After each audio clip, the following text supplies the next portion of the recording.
आप सब पर सलामती हो। मुर्तज़ा बरलास का लिखा हुआ है, मिलते ही खुद को आपसे वाबस्ता कह दिया। महसूस जो किया वही बरजस्ता कह दिया। मैं चुप हुआ तो ज़ख्म मेरे बोलने लगे। सब कुछ ज़बान हाल से लबस्ता कह दिया। खुर्शीद सुबह नौ को शिकायत है दोस्तों, क्यों शब से हमने सुबह को पैवस्ता कह दिया। देखा तो एक आग का दरिया था मुजजन, इस दौरे ना सज़ा ने जिसे रास्ता कह दिया। नाज़रीन, मैं हूँ यासिर रशीद और आप मेरा व्लॉग देख रहे हैं। नाज़रीन, आज एक पोस्ट पढ़ी। फेसबुक पे एक दोस्त थे शहजाद जोया, उनकी पोस्ट पढ़ी तो उससे अंदाज़ा हुआ कि अपनी ज़िंदगी भी इसी से मिलती जुलती है।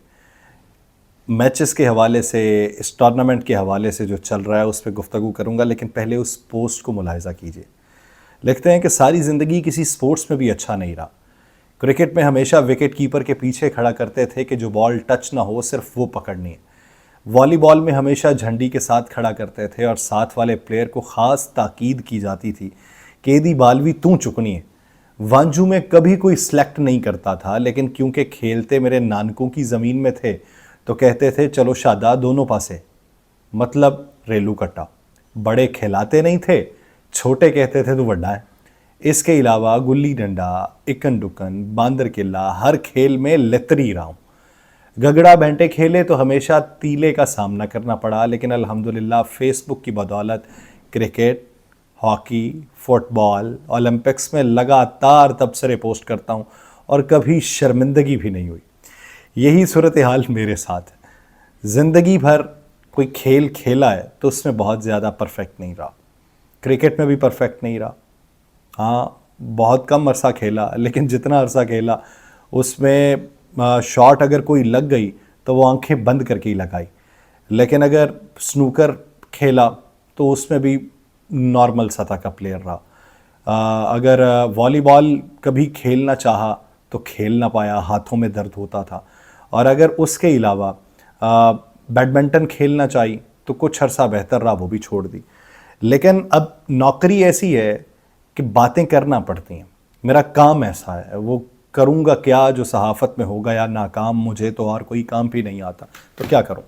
इसीलिए तहकीकाती तौर पे तमाम चीज़ें देखता हूँ और उसका अहाता करता हूँ। अब जब से मैं वर्ल्ड कप की ट्रांसमिशन का हिस्सा बना हूँ तो उसके बाद से लेके अब तक बेशुमार हकीकतें आया हुई हैं। एक जो सबसे पहले बात हुई उसे अज़रह तफन्नुन ही उड़ा दिया गया कि भारत को जो गेंद फराहम की जाती है वो दूसरी गेंदों से मुख्तलिफ होती है, यानी उसका सीम मोटा होता है, वो जब पड़ती है तो ज़्यादा स्विंग होती है। उस पर वसीम अकरम साहब ने भी तबसरा किया, बहुत सारे लोगों ने किया, हसन रज़ा साहब की तरफ से ये कहा गया था।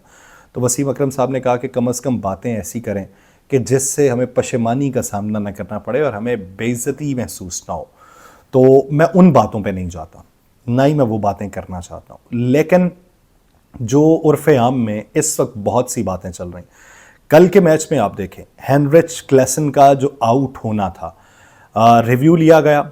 शर्मा भी बात ये कर रहे थे और उसे कह रहे थे हमें यार जानबूझ के तो रिव्यू का कह रहा है, कोई नहीं जा रही सीधी, तो उनकी तरफ से रिव्यू ले लिया गया। हेनरिच क्लेसन खड़े हैं और बड़े पुरएतमाद हैं कि ये तो आउट ही नहीं है, गेंद बाहर लेग की तरफ जा रही। लेकिन वो डीआरएस में गेंद फेंकी जाती है और गेंद फेंक के वो बाहर जाने की बजाय, यानी गेंद इस तरह आ रही है, वो इस तरह आती है, गिरती है और बाहर जाना है।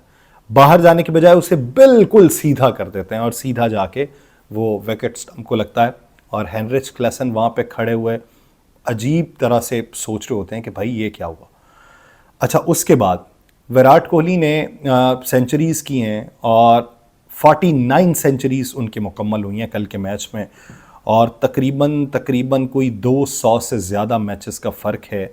जो उन्होंने सचिन तेंदुलकर की सेंचुरीज़ जो उन्होंने की थी, 268 मैचेस थे जिसमें से इनिंग्स सचिन तेंदुलकर की 452 थी। 468 में से 452 में उन्होंने वो 49 सेंचुरी स्कोर की थी, तो वो उन्होंने 250 से पहले ही विराट कोहली ने कर ली। अब कल विराट कोहली की सेंचुरी की जो कोशिश पिछले कई मैचेस से जारी थी।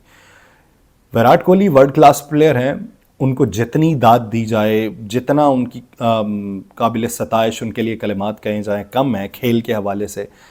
लेकिन उन को आउट करके रिव्यू जो लिया गया, ये मैं बात नहीं कर रहा, वकार यूनुस साहब बात कर रहे हैं जो स्टेडियम के अंदर कमेंट्री पैनल के अंदर मौजूद हैं। वो कहते हैं कि जो बॉल विराट कोहली को करवाई गई और जो रिप्ले में दिखाई गई, दोनों बॉल्स अलग हैं। वो पुरानी बॉल दिखा के उस पे नॉट आउट का इशारा दिया गया कि ये नॉट आउट है। ये माजरा चाहता हूं, ये पहला जो मामला है हेनरिच क्लेसन का, वो ये वाला है कि दिखाई और गई है और आउट किसी और पे हुआ है। दूसरा ये जो विराट कोहली वाला मामला है, वो विराट कोहली वाले को बैट एक में टच हो रहा है और स्पाइक बन रही है उसकी, लेकिन वो दूसरे में बिल्कुल टच नहीं करवाते, वो बॉल भी और थी। तो इस तरीका कार के तहत अगर मैचेस होंगे तो सवालात तो जन्म लेंगे। अब सारी दुनिया कह रही है ट्रेंट बोल्ट हैं, मार्क वुड हैं, हारिस रऊफ हैं, शाहीन शाह हैं, दुनिया एक क्रिकेट के बेहतरीन बॉलर्स मौजूद हैं, लेकिन किसी का बॉल स्विंग नहीं होता। किसी को इतने बड़े मार्जिन से आप स्विंग करते, रिवर्स स्विंग करते नहीं देख सकते। लेकिन आप इंडिया के बॉलर्स को देखते हैं तो वो सवाल उठाते हैं कि इतना अरसा जब दुनियाई क्रिकेट में मैच चलते रहे तो ये परफॉर्म क्यों नहीं कर पाए, और अचानक से इनके तमाम प्लेयर्स जो हैं उनकी गेंदें जो हैं वो अनप्लेएबल हो जाती हैं। तो ये किस तरीके से इनके अंदर जिद्दत आई है। आप होम क्राउड का एडवांटेज उन्हें दे सकते हैं, आप उन्हें विकेट की समझ का एडवांटेज दे सकते हैं, लेकिन क्या इस तरीके से विकेट बिहेव करेंगी कि साउथ अफ्रीका की टीम को आप 243 रन से शिकस्त दे दें। हैरत अंगेज बात है कि आप उसी पिच के ऊपर आप भी स्कोर कर रहे हैं, 350 से जायद कर रहे हैं, और उसी पिच के ऊपर साउथ अफ्रीकन टीम जो इस इवेंट के अंदर भी वर्ल्ड क्लास आपको टीम दिखाई दी है, और वो वक्त से पहले आउट हो जाए तो क्वेश्चन मार्क बनते हैं। अब कुशाल मेंडिस ने कल के दिन जब विराट कोहली वाला मामला आया तो कल के दिन कुशाल मेंडिस से सवाल किया गया कि आप कॉन्ग्रेचुलेट करेंगे विराट कोहली को, तो उन्होंने जवाबन ये कहा कि मैं क्यों करूं। और आज जब श्रीलंका की टीम बांग्लादेश के मद्दे मुकाबिल बैटिंग कर रही थी, और श्रीलंका अगर आज का मैच भी जीत जाता है, न्यूजीलैंड से भी मैच जीत जाता है, श्रीलंका के भी 8 पॉइंट हो जाएंगे, न्यूजीलैंड के भी 8 पॉइंट हो जाएंगे। पाकिस्तान अगर इंग्लैंड से मैच हार जाता है तो पाकिस्तान के भी 8 पॉइंट हो जाएंगे। उसके अलावा अफ़गानिस्तान जो है वो अगर हार जाता है तो उसके भी 8 पॉइंट्स हो जाएंगे, और पॉइंट टेबल के ऊपर रन रेट की बुनियाद पे आके जाएंगे।